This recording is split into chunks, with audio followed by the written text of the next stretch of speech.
यमुना तीरा वनचारी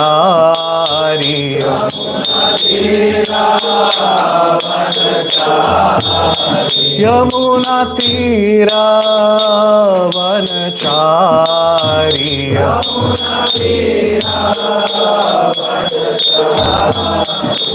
जय राधा माधव कुंज विहारी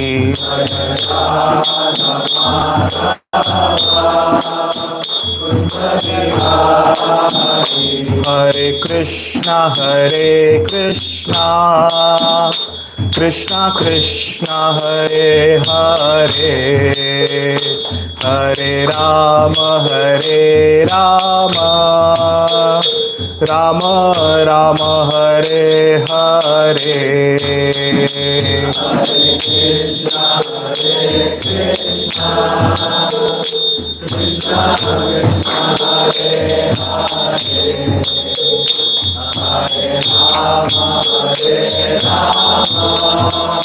जय प्रभुपाद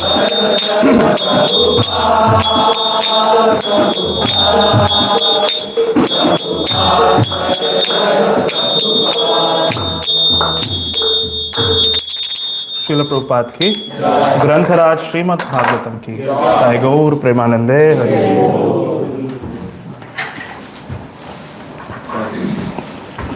ओम नमो भगवते वासुदेवाय ओम नमो भगवते वासुदेवाय ओम नमो भगवते वासुदेवाय O my Lord, O all-pervading personality of Godhead, I offer my respectful obeisances unto you. Narayanam namaskrityam naram chaiva narottamam devim saraswatim vyasam tato jayam udhirayet. Before reciting the Srimad Bhagavatam, which is the very means of conquest, one should offer respectful obeisances unto the personality of Godhead, Narayan, unto Nara Narayan Rishi, the supermost human being, unto Mother Saraswati, the goddess of learning, and unto Srila Vasudev, the author. Nashta prayeshu bhadreshu nityam bhagavata sevaya bhagavater uttakma shloke bhaktir bhavati naishtiki. By attendance in class on Bhagavatam and by rendering of service to a pure devotee, all that is troublesome to the heart is almost completely destroyed, and with service into the personality of Godhead, whose praise with transcendental songs is established as an irrevocable fact.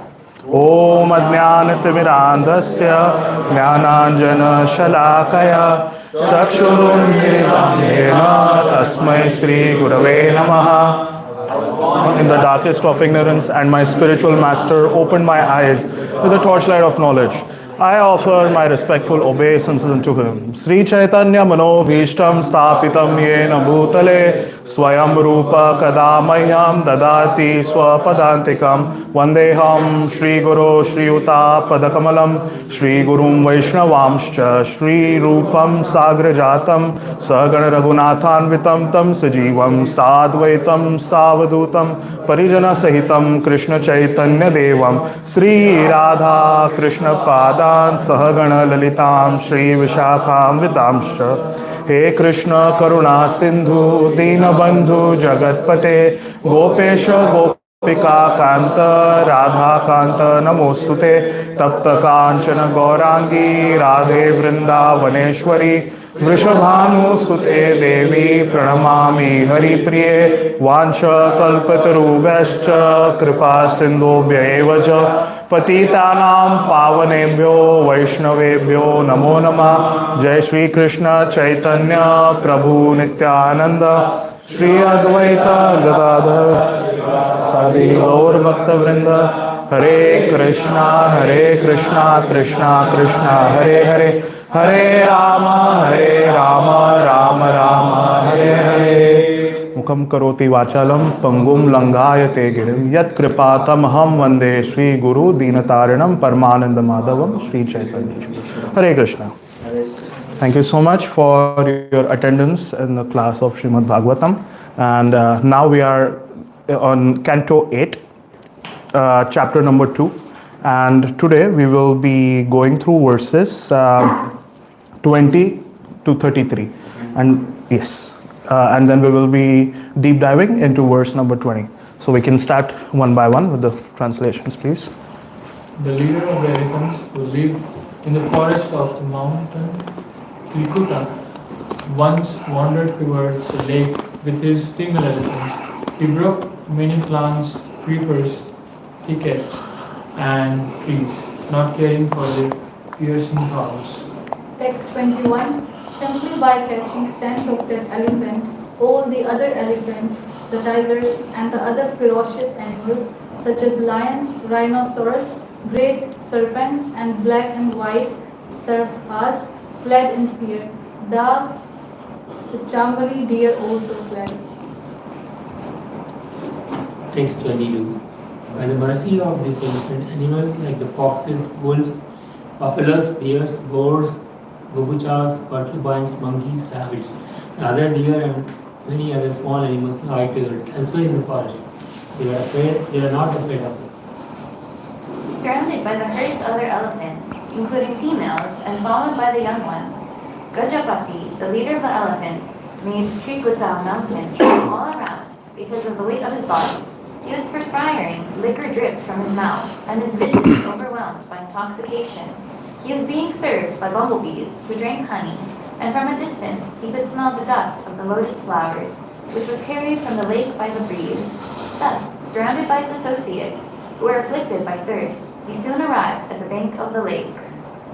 The king of the elephants entered the lake, bathed thoroughly, and was delivered of his fatigue, was relieved of his fatigue.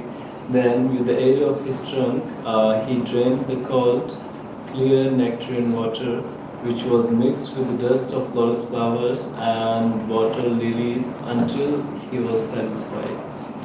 Like a human being who lacks spiritual knowledge and is too attached to the members of his family, the elephant, being illusioned by the external energy of Krishna, had his wives and children bathe and drink the water. Indeed, he raised water from the lake with his trunk and sprayed it over them. He did not mind the hard labor involved in this endeavor. By the arrangement of Providence, O king, a strong crocodile was angry at the elephant and attacked the elephant leg in the water. The elephant was certainly strong, and he tried his best to get free from this danger sent by Providence. Thereafter, seeing Gajendra in that great condition, his wives felt very, very sorry and began to cry. The other elephants wanted to help Gajendra, but because of the crocodile's great strength, they could not rescue him by grasping him from the river. 30. O king elephant and the crocodile fought in this way, putting one another in and out of the water. For 1,000 years, upon seeing the fight, the demigods were very surprised. Text 13. Thereafter, because of being hurled into the water and fighting for many long years, the elephant became diminished in his mental, physical, and sensual strength. The crocodile, on the contrary, being an animal of the water, increased in enthusiasm, physical strength, and sensual power. When the king of the elephants saw that he was under the clutches of the crocodile by the will of Providence and being embodied and circumstantially helpless, could not save himself from danger, he was extremely afraid of being killed. He consequently thought of for a long time and finally reached the following decision. The other elephants, who were my friends and relatives, could not rescue me from this danger. What then to speak of my wives? They cannot do anything. It is by the will of Providence that I have been attacked by this crocodile, and therefore I shall seek shelter of the Supreme Personality of Godhead, who is always the shelter of everyone, even of a great personalities. Text 33. The Supreme Personality of Godhead is certainly not known to everyone, but he is very powerful and influential. Therefore, although the serpent of eternal time, which is fearful in force and endlessly chases everyone, ready to swallow him, if one who fears this serpent seeks shelter of the Lord gives him protection. For even death runs away in fear of the Lord. I therefore surrender unto him, the great and powerful supreme authority, who is the actual shelter of everyone. Yeah, thank you so much. So while Prabhu brings up verse number 30, I just want to start with a quick question. How many of us here have been ever in a situation where we did not ask for that situation, right? We were thinking something else. We were like, okay, everything's under control. All is well. Yeah. And we're like, okay, nice and happy, unperturbed, not worried about what the future holds. Suddenly there is something that we did not imagine in the wildest of our dreams. And we did not want that. We did not want to be in that spot.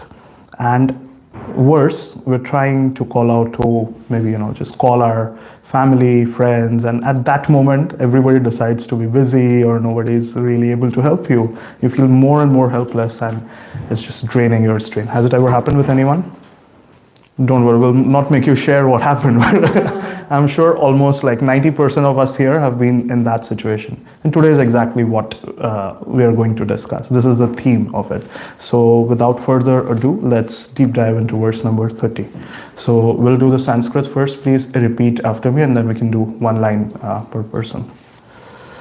Tato gajendrasya mano balojasam kalena dirghena mahanabhudvyaha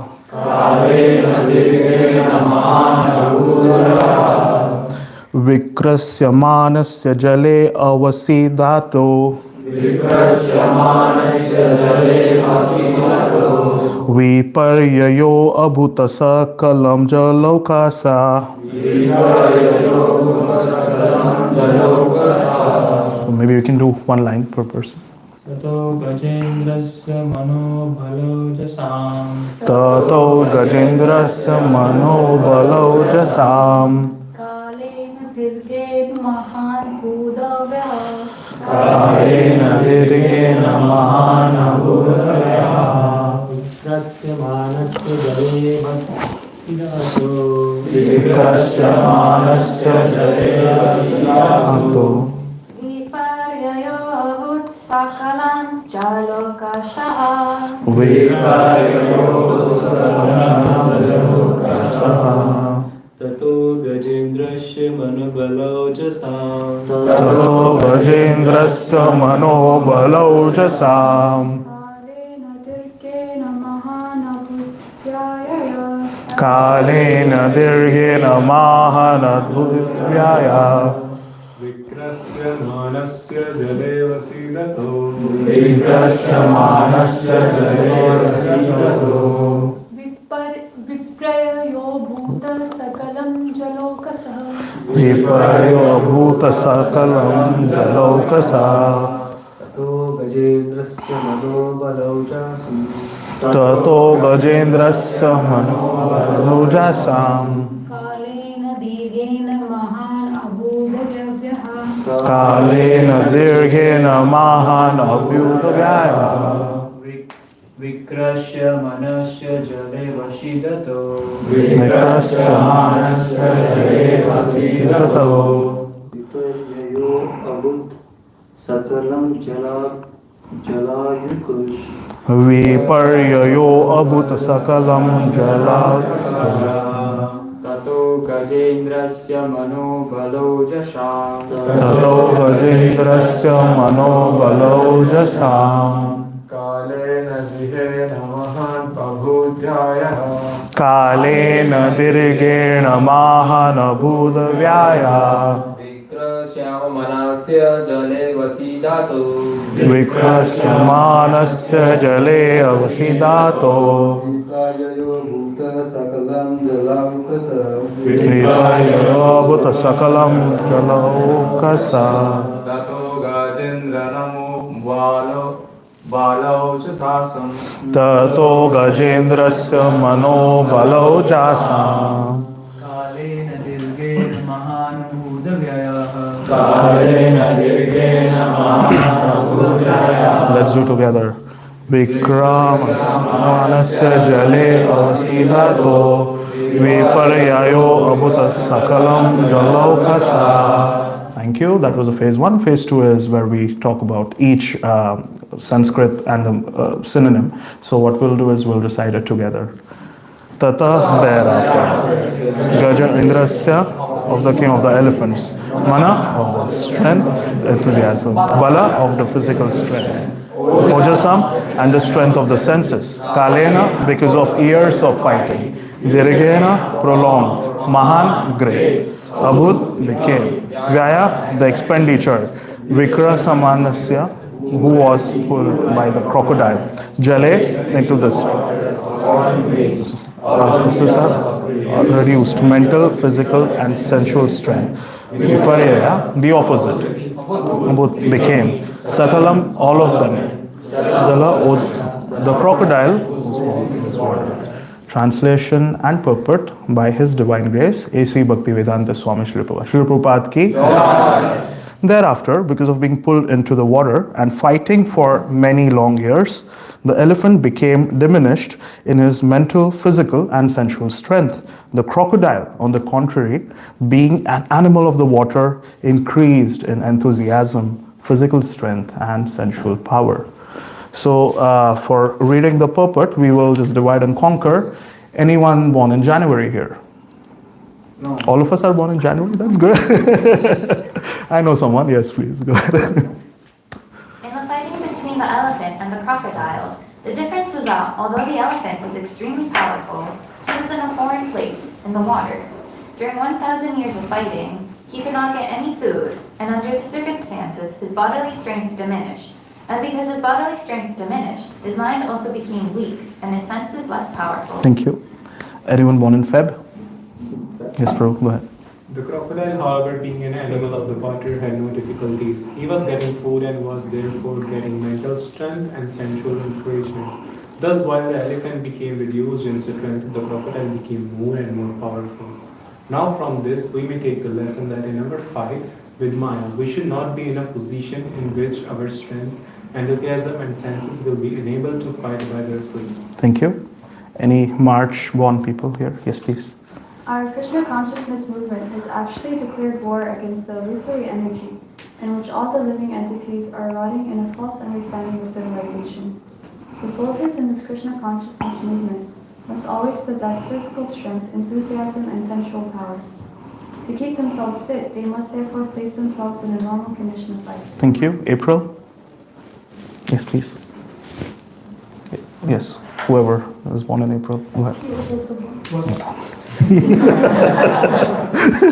What constitutes a normal condition will not be the same for everyone, and therefore there are divisions of varnashram: Brahman, Kshatriya, Vaishya, Shudra, Brahmacharya, Grihastha, Vanaprastha, and Sannyas. Especially in this age, Kali Yuga, it is advised that no one takes sannyas. We'll do the Sanskrit together. Asave medham gavalamham sannyasam pala paitrikam gavarena sutotpatim kalau pancha vivarjayet. Anyone born in May? Yes, please. From this we can understand that in this age the sannyas ashram is forbidden because people are not strong. Sri Chaitanya Mahaprabhu showed us an example in taking sannyas at the age of 24 years. But even Sarvabhauma Bhattacharya advised Sri Chaitanya Mahaprabhu to be extremely careful because he had taken sannyas at an early age. June? May still may. Okay, go ahead. Preaching the clear and body sannyasa, but actually it is being experienced that they are not fit for sannyasa. There is no harm, however, if one thinks that he is unfit for sannyasa, if he is very much agitated sexually, he should go to the ashrama where sex is allowed, namely the Grihastha ashrama. Thank you. June? July? August? Yes, August. That one has been found to be very weak in one place does not mean that he should stop fighting the crocodile of Maya. One should take shelter of the lotus feet of Krishna as well as Sri Gajendra group, and at the same time one can be a grihastha if he is satisfied with the sexual indulgence. Thank you. September? There is no need to give up the fight. Sri Chaitanya Mahaprabhu therefore recommended.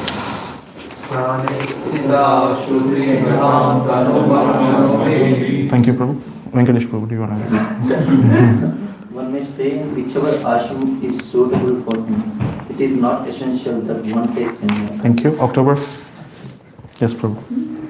If one is sexually addicted, he can enter the grastashram, but one must continue fighting. Or one who is not in transcendental position to take sannyasa, artificially is not a very great credit. Thank you. Prabhu? No, I was in September. Okay. November and December. Yes, Prabhu. Go ahead.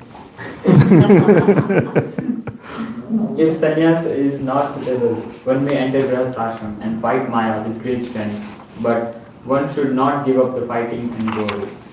Jay, I think we got most of us covered here. Sorry if I didn't give a chance to anyone. And please excuse my voice. I'm just praying to Krishna that I'm able to speak for the next few minutes, just not keeping well. So we will keep it short and we will discuss today's verse in 3 main points. First is what happened, right? The what part of it. Okay? The what part of it, the story. Sorry. The second part is why. Why did it happen? And the third part will be so what? Like, what do we learn from it? Or what's in it for me? What is it that I need to take away from it? We'll do today's verse in these 3 bullet points. So we'll start with the what part. And as Monal Prabhu has beautifully described what this canto is about, G-O-L-D, we're dealing with the G part of it, which is chapters 1 through 4, Gajendra's prayers, right? Or Gajendra Moksha, in other words.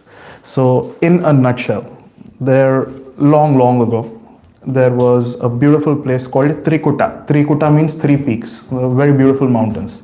And there was a very pristine lake, which is very difficult to pronounce, but there was a lake there. And in that lake, around that lake, there was the main character of this story, Gajendra. Gaja means elephant. He was around. And he was the king of that jungle. Usually lion is the king, but in this case, there's like, for a change, elephant is the king. And why? Because he was huge elephant, right? Usually if we see elephants, we already feel like they're humongous. We are nothing in front of them. Imagine he was even more huge than what we see today. And he was living there very peacefully with his family, with his other animals that were coexisting. There were no fights, there was no problem. Everything was very nicely going on. One day, it so happens, he decides to just get into the water of the lake, which is very difficult to pronounce. So he gets into the lake. It's more like a picnic, right? Like we do our semester and picnic. So even they deserve a little break. So he decided to do a little picnic with his family, with his wife and children and all of those. And there were other animals from the kingdom as well. And what happened was, when everything was going nice and smooth, when Gajendra entered this beautiful lake, suddenly he felt something. Hey, something's just not right. Something's catching hold of my foot. And then he sees there's a very ferocious crocodile who was also big. So most of us may have seen alligators or crocodiles. But again, that crocodile that we're talking about was huge and more ferocious, more dangerous. And he somehow caught hold of Gajendra's foot, putting him in the greatest peril, in a very difficult situation, very painful. And Gajendra, being such a powerful elephant, was putting all his might to free his paw or his foot from the mouth or the jaw of the crocodile. But in vain. It was just not working out. I was struggling very hard. And this is what this verse is about. That's what we started our class with, that question. Like, we've been put into that situation that we did not expect. And it's just getting worse. And the more we're trying, more the situation is slipping out of our hand. And seeing this, even his wife and children, obviously if he is the mightiest one and he can't protect himself, what can they do, right?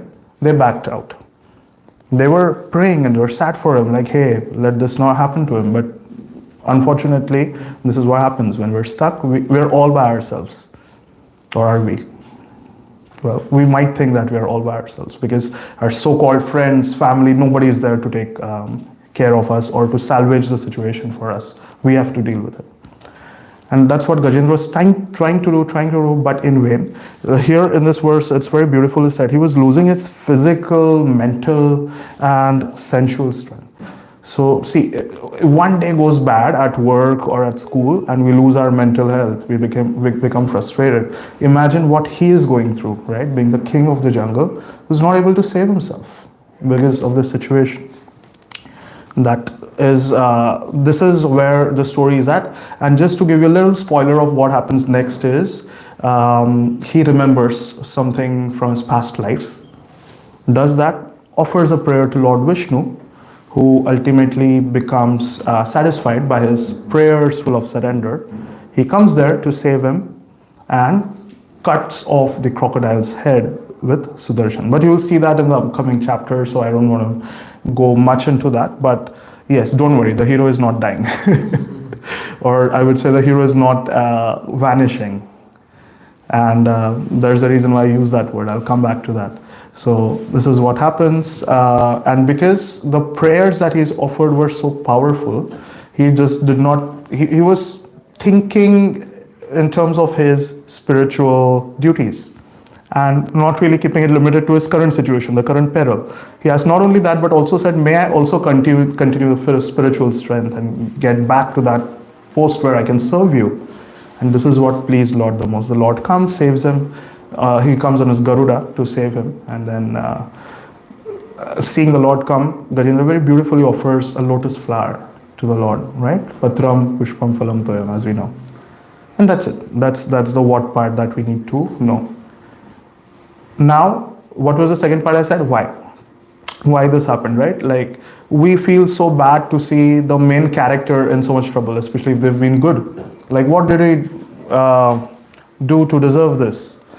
So let's go a little back. Let's rewind, So this is like the prequel of what we just discussed. Past life, two scenarios, okay? One scenario is where we have a king who is now slowly winding up his duties and, following the Vanaprastha following the Varnashram Dharma very carefully and getting into the Vanaprastha side, trying to tone down his material engagements and focus more on spirituality. When in doing so, there was a sage that came to visit him. His name was Agastya Rishi. And because this person was so much engaged in his meditation, he didn't get a chance to offer his obeisances. And that infuriated the sage, that you've done a Vaishnava aparadh and I curse you. Okay, that's curse number one. There's one more thing involved. The story is happening because in the story there's a hero and a villain, and we discussed about the hero, so now let's discuss about the villain. So there was another Gandharva, a celestial being called Huhu. And he was having a great time. But what happened was, he was enjoying, and in that again, he may have pulled the leg or poked fun at or, disrespected in a very mild way another rishi called Devala. And boom, there you go, another curse right there. So comparing those two curses. Curse number one was for whom? King Indradyumna. He was sentenced to becoming an elephant in the next life. Though he felt sorry for what he had done, he took that as an opportunity. He did not get very disheartened. He was like, okay, sure. Number one. And number two, we're talking about the villain here. Who's the villain? Crocodile. And what happened to the crocodile? He was a Gandharva, celestial being. Again, disrespected Rishi Devala. Curse. That, hey, next life, you may become a crocodile. And again, for these specific bodies, there's a reason. For example, for being elephant body, the sage said, well, you certainly don't know what is goodness or Vaishnav Sadachar. May you get into mode of ignorance.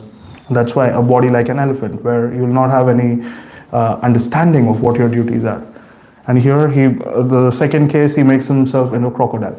These curses sound a little bit similar. So do we have any guesses here? In Bhagavatam, we have come across this, or maybe I would just say in Kartik Mas that just happened, there was some similar story. Does anyone want to share? Is that anyone comfortable? Yes, Prabhu. The Arjuna trees. Yes. Could you? By Naradi. So they were actually enjoying in Ganga, like in Himalaya or what? I don't know.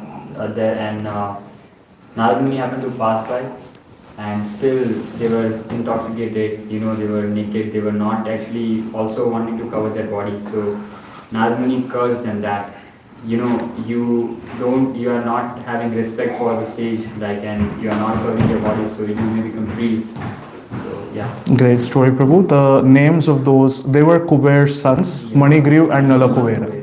So they became those two Arjuna trees. But again, they were sad. Okay, they've committed a mistake. They accept the curse. But that's not the end. There is also an antidote to this curse, and that will be Lord Krishna will personally deliver you. So they said, okay, we will be trees if Krishna is going to personally deliver us. So this aligns with the first story of Gajendra. Second story is where the crocodile, again, so actually this is more like the second story where the crocodile, the Gandharva was enjoying and Devala Rishi cursed him. And we have something similar happening. That's this is why we have the whole Bhagavatam, the first story. Does anyone have any guesses here? Some sage came and he didn't get a chance to offer his obeisances. But let me tell you, in the story that I'm asking about, it's the other way around.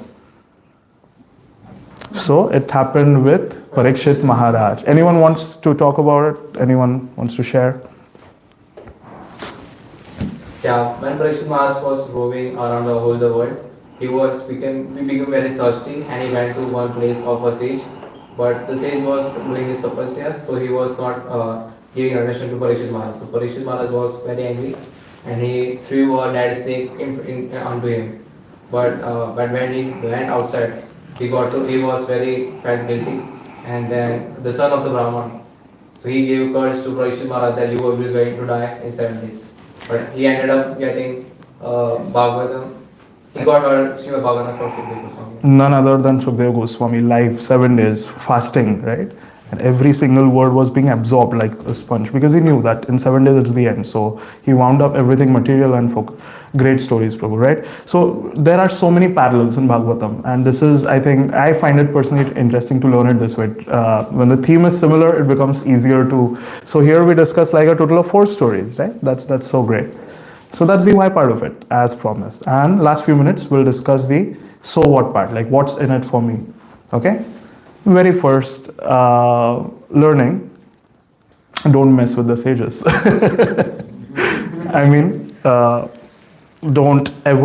Let's never commit Vaishnava Aparadh, right? Let's always be very respectful to Vaishnavas, to the rishis, to the scriptures, to our guru, because those are the sources of spiritual knowledge, the only way by which we can attain pure devotional service, right? So number one is always be respectful towards Vaishnavas. We also get to see here that even if those sages cursed, it was not because they were egoistic. It was because they wanted to teach them a lesson. And a guru is one who teaches via examples. And this is also, they're trying to be their teachers in some way by teaching them a lesson that how they should be careful at every step of, even if you're meditating, if there's a senior Vaishnava, if there's a rishi that comes in, you have to offer the respects. So that's the very first learning. And there are a couple of other learnings as well for which we can use or take reference of the Bhagavad Gita. So let's look at them one by one. First and foremost, in Bhagavatam, I think I said this previously, but let me reiterate. These examples that we typically discuss are metaphors for something very profound, right? Like here, Gajendra represents all of us.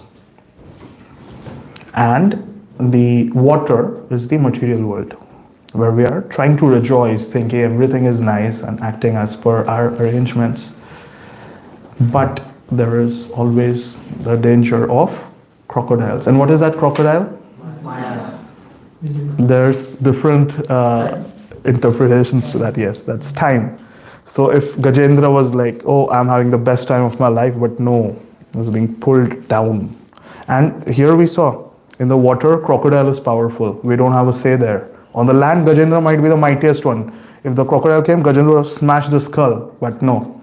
In water, it's the other way around. Similarly, in the material world, we feel we are enjoying, but we don't know that the crocodile of time is pulling us by the feet.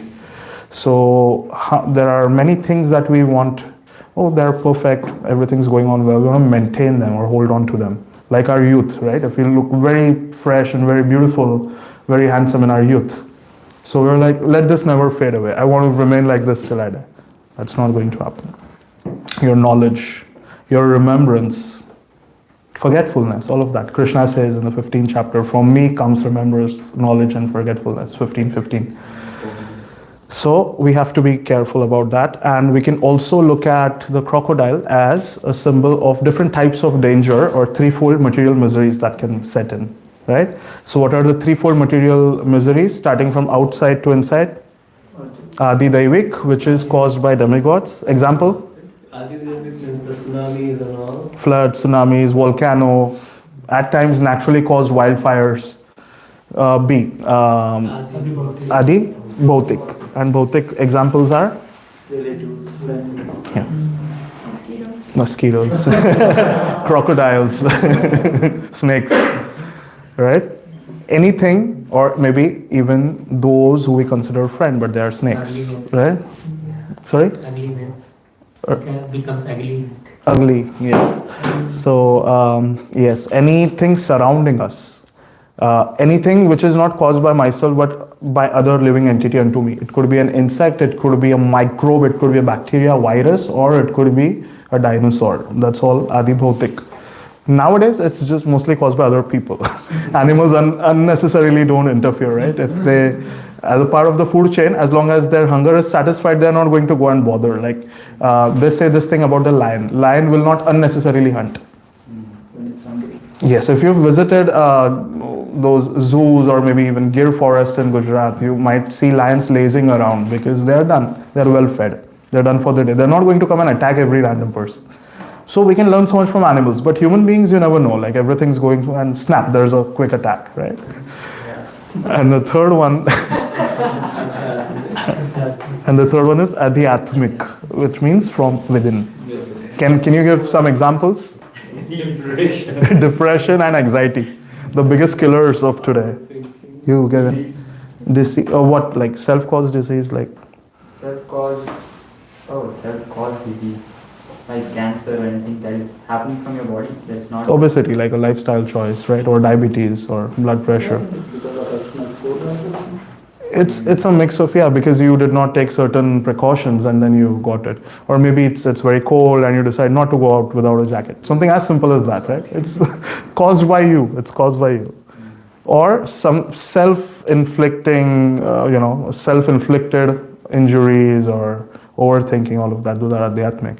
So those, we can say that crocodile is around in so many different forms, right? All these material energies, time. It's needed, none of us would have been here if we hadn't been through adversities in our life. Sure. Those were the adversities of challenging situation which brought us closer to Krishna. Very true. And that is why even that crocodile in this context is also required. Otherwise we would not have had a Gajendra Moksha, right?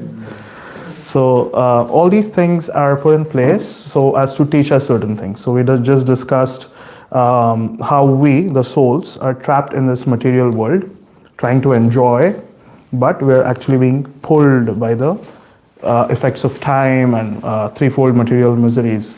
And of course the four defects, Janma, Mrityu, Jara, Adi.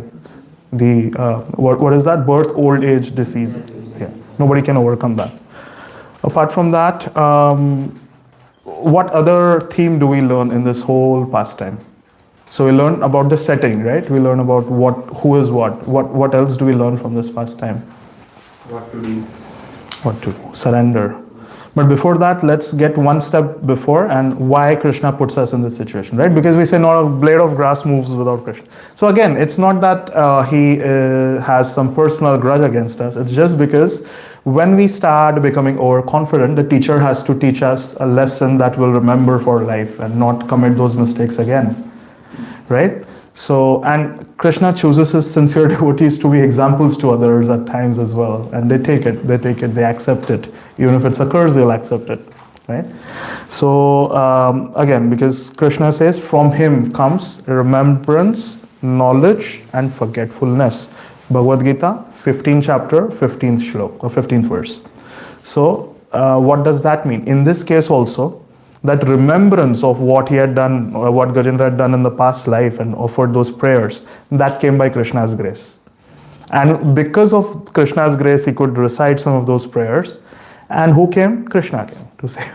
So see, Krishna is everywhere. There is impossible to have an equation without Krishna being in it. And all he needs is our sincerity and our surrender. So the theme of this could be how you can perfectly adjust the adversities to think about Krishna. Gajendra could have said, well, I'm not thinking about Krishna right now. I have something to deal with. He would have been dead. Right? Same way, like we have so many different material commitments, and the first thing that we jeopardize or put aside is our spiritual life. We go like, oh, maybe I'll look into this later. I have certain important things to take care of. But this is the important thing. Which part of this was the bhakti? And he was being caught by that. Sorry? Which part of Oh, it's coming later. It's in the next set of verses that we are just sort of doing a trailer for. So we should never take that thing for granted. Sanatan Goswami says that people who think they're materially happy, they're actually rejoicing for the fact that right now there is no distress. There is nothing called material happiness. That's our illusion. We are thinking everything is going nice, like I have a nice house that is paid off, I have a big maybe Rolls Royce car. It's not happiness. It's like right now the things are working in my favor. Tomorrow I may not be so lucky. I will not be so lucky. Why even to say may not, right? So World Health Organization says health is not merely absence of disease. It's a state of complete physical, mental, emotional, social, psychological and spiritual well-being, not merely absence of disease. What we're doing is absence of distress, we feel it's material happiness. So Sanatan Goswami condemns that. Why? Because padam, what does that mean? Lord Brahma says that at every step there is danger. Like here, he didn't, nowadays also I've heard in Florida, I've seen this in Florida, people go and swim, right? There are so many beaches, but there are certain flags at times that sharks have been found in this area, do not enter. Gajendra was not so lucky, he did not have, beware, crocodiles found. Anytime he could get snapped by that crocodile. That's what precisely happened, right? So every step is a trap. We have to be very careful. And there is a similar verse by Krishna in Bhagavad Gita chapter 8 verse number 15. Dukkhalayam ashashvata. The material world is an exactly opposite. Like we do synonyms, there is an antonym of the spiritual world. Spiritual world is Sat Chit Ananda.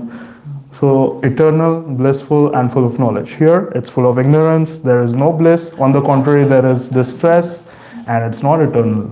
It is ashashvatam, temporary. So we have to keep that in mind as we deal with things. So what to do? What do we learn from this? There are things which are in Nectar of Devotion. It's beautifully explained, and this has been derived from Hari Bhakti Vilas, 11th chapter.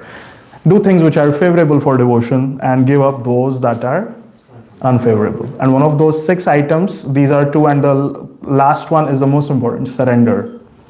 And just don't surrender, have faith and then surrender. Like if Gajendra would not have had faith, the surrender is empty. It's a shallow thing that we are saying, oh, I surrender. But if we don't mean it, there is no result of that. Because we are talking about surrender, there are so many good examples. Like Bhakti Vinod Thakur's Sharanagati, like we recited last time, where Bhakti Vinod Thakur says to Krishna, Maro bhi rakho bhi jo ichha tomar nitya dasa prati tuva adhikar, something like that. That if you want, you can kill me. If you want, you can keep me. I am your eternal servant and you can do what you want. Similarly, Mahaprabhu says in Shikshashtakam that you can embrace me lovingly or you can make me sad by not giving your darshan, but you will remain my worshipable Lord forever and ever. Mama janmani janmanishware. So that is surrender. What Prabhupada, when he came on Jalduta, facing those 3 heart attacks, and even when he came to New York, his living conditions were very suboptimal. And there were multiple cases where his belongings were stolen, or he had to run away from a certain spot because of hippies. They were breaking all things. So there was danger at every step. But just to fulfill the wishes of his guru, Prabhupada took that danger by surrendering himself to Krishna. He has written beautiful Jalduta prayers, which we also recited in the last class, where he says to Krishna, you're getting me here, so I surrender unto you. Do what you want, Draupadi, best example of surrender. She first tried to save herself, just like Gajendra first tried to save himself with all the spiritual, with all the physical might and mental plans. Actually, in danger, even mental plans fail sometimes. We're not able to think. Have you seen that?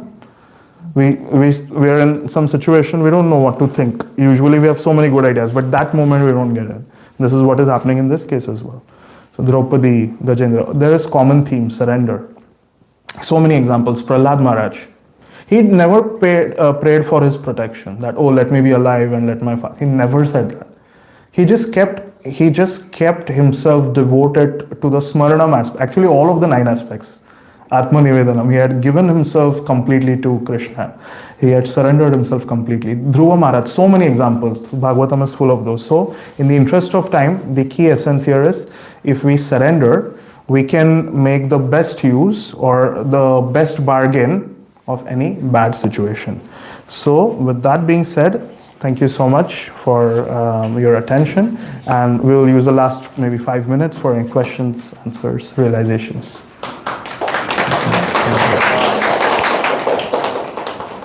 Do you have any questions, realizations? Yes, please. You mentioned about Draupadi. Yes. Since the lords of the earth were present in the assembly and everyone was there, the mighty husbands were there, and gurus were there, sadhus were there, shastras were there. Still, despite having all those things, you're helpless. Why is dharma so sublime and so complicated that despite having all the power, they were kind of, even Bhishma Pitama, who is Mahajan, he was just like a dummy and useless there. Drona was useless there, Dhritarashtra was useless, Dharmaraj Yudhishthira was useless. So why dharma kind of, everything so down? Great question, Prabhu. Prabhu is saying, why did Draupadi have to encounter all this? Why is dharma so complicated, so strict, so hard, right? That best answer, 1866. Sarva dharmam parityajya mam ekam sharanam aham tam sarva papebhyo mokshishami ma sucha. Krishna says, give up all your, Prabhupada has used this word, give up all your nonsense. Whatever you think about occupation, just give up everything and surrender unto me. I shall deliver you. Do not fear. And when he says that, especially towards the end of the conversation, that is the takeaway message. Surrendering unto Krishna will not even we won't even have to think about why those other things are not working out. Because we are not doing what we're supposed to be doing. We should surrender with full faith, just like Gajendra had, just like Draupadi had. They had faith, and that is why the surrender becomes complete. Otherwise, like I said, it's like a shallow invocation. Like it was mentioned, the varnas and the ashramas. All the ashramas have their prescribed duties as well. Based on your occupational duty, all the Pandavas were there. I mean, why? They were very well versed, or they had good knowledge of Vedas and all, and why their prescribed duties were so complicated, they were bound to them, they couldn't say their own way. Bhagavad Gita, chapter 4, verse number 13, Chaturvarnam, that where Krishna himself approves of the system of Varnashram, the constitutional duty based on your stages of life, or what is the other thing? Varna Ashram, your divisions or stages of life. What I meant, they were following their ashrama as well as the Varna, they were Kshatriyas. Kshatriya's job is to protect when a woman is in disguise. Right? I mean, when she was in such a complicated situation, and all the Kshatriyas, they were like, because of their occupational duty, they fought the battles too, and still, a Kshatriya, I mean, the entire Kshatriya of this planet could not save a woman's dignity. So they failed the Varna and Ashrama system as well at the same time, if we see. We could say that, but again, I would not use the word failed the Varnashram, because they stuck to the prescribed duties of that. They kept quiet because that was their duty. They could not object to the deal that was made. Like a Kshatriya is supposed to fight even when there's a opportunity presented to them. They cannot go back on that. They cannot deny that. So, but to your point, why they had to endure all of that, I personally don't have an answer to that. But all I could say is Krishna's plan. Right? Yes. Can I add something to Yes, sure. Mahaprabhu says this, Shilpa, he says... Sorry to interrupt you, but we are on time. Is it okay if we speak? Okay, thank you. Yeah. Chaitanya Mahaprabhu actually says, I don't know the entire shloka, he says, Provana Chakati. He says that I'm neither Brahmana and neither sannyasi or any of the varnas, but in the end, I'm just the servant of Lord Krishna. So I think even the example of Draupadi, where you, as you mentioned, that everyone, even the varna and ashrama goes down, but in the end, just by surrendering Lord Krishna, that she is able to, fulfill her primary duty, and that is how Krishna saves her. So that is one good example of it. And it's very interesting we're speaking about this because towards the end of the purport, a very beautiful point is mentioned about Varnashram. And I will just give you a quick ISKCON related story here. So even when Prabhupada was physically present on the earth, there were cases when he received reports of certain sannyasi disciples getting married. I think we've also discussed this in one of the previous classes. And he did not object to that. In fact, there were other disciples that made a big fuss out of it. But Prabhupada said, if they are coming closer to Krishna by marrying or, having sex in a regulated manner as prescribed, let them go ahead. My main worry is that they should always think about Krishna. They should always serve Krishna. So I don't like the word fall down because they say, oh, sannyasis fell down into grace. No, that's Prabhupada said, don't do that. Don't make it difficult for them to continue serving Krishna. You should always keep that in mind. Adjusting to the situation that you're in a way that you can surrender to Krishna. Prabhu, you had your hand up. Did you have anything to add? Yeah, I had something to add. I'm out of thoughts, but I think one main point I had is that always we try to be comfortable in this material world. Our aim is to get rid of all problems and be comfortable here. Actually, the aim is not to get comfortable here, to get out of here. Yes. That is the whole point. So, everything that happens will happen because this is a place of misery. Krishna has rubber-stamped this place as Dukhalayam Shashvatam. What do we expect here? Right? And it will happen, and very beautifully, because whatever you said, whatever has to happen will happen. It's the will of providence. That line is mentioned in one of the translations here. And it's the same example. You're in the prison. The prison guard is in good mood today. You're not going to go to him and say, can you put AC in my cell?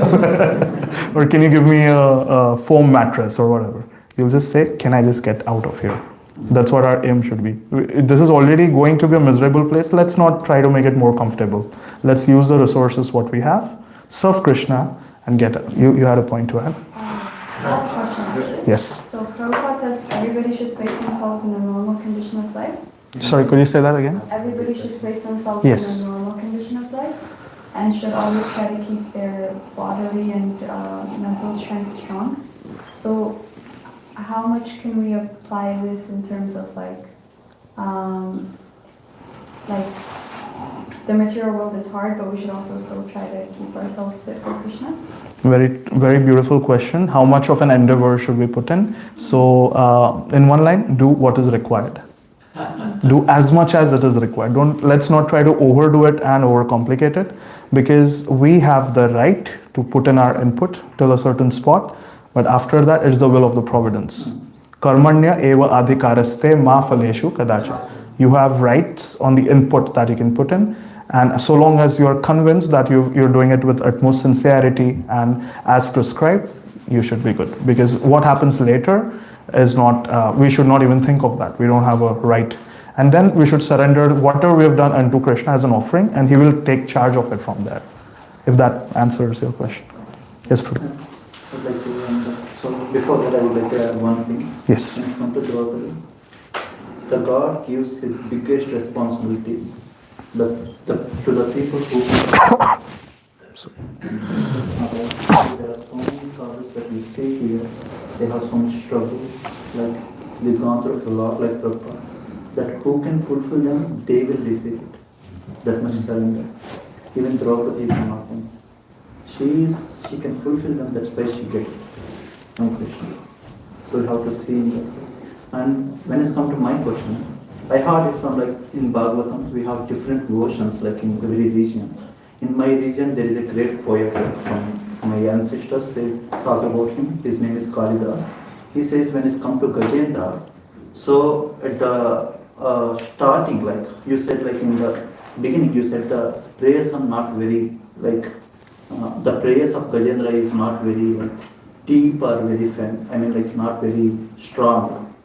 That you mentioned in that. No, I said he prayed whatever he could remember from what he had done in the past life. Yeah, but those prayers of Gajendra Moksha are the most intense thing ever. In fact, I was about to conclude by saying we should all recite Gajendra Moksha whenever we get a chance, because your eternal life is guaranteed. You see, any Maharaj, any Guru is sick, right? What does GBC release a notice? They say, okay, let's pray, let's chant more rounds for them, let's do Tulsi circumambulation, let's recite Gajendra Moksha.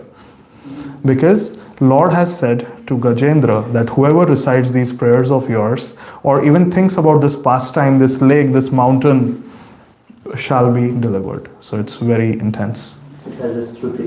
Yes, it's very intense. So, correct. Yeah.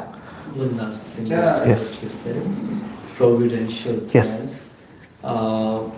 There was a conversation between Vidur and Dhritarashtra where Vidur had mentioned that because Dhritarashtra was mentioning his attachment as like whatever is happening, the dice came, Draupadi's insult, everything was providential. That's where Vidur says, it's like, I know everything is kind of desired, I mean everything is done by the Almighty, but at the same time, Almighty, I mean the Lord acts according to your free will. The actions always depend upon your free will, but the results of that, the results are providential. Actions are always kind of free will, and Krishna act according to that free will. But the results are providential, you cannot call the actions providential. And the same thing Krishna says when he goes with the peace agreement. He says like, this war, I am not letting this war happen.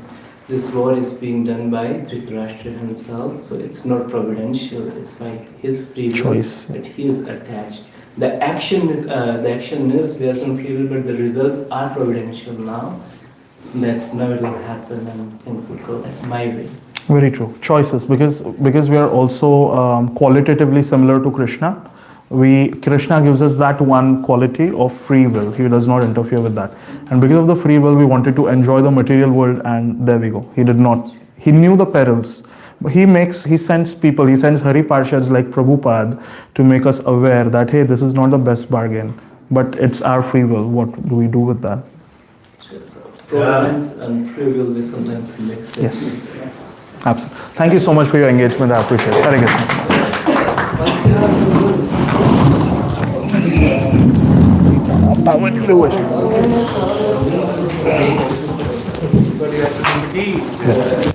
Such a nice class, Prabhu. Thank you very much. All glories to God. Very nice.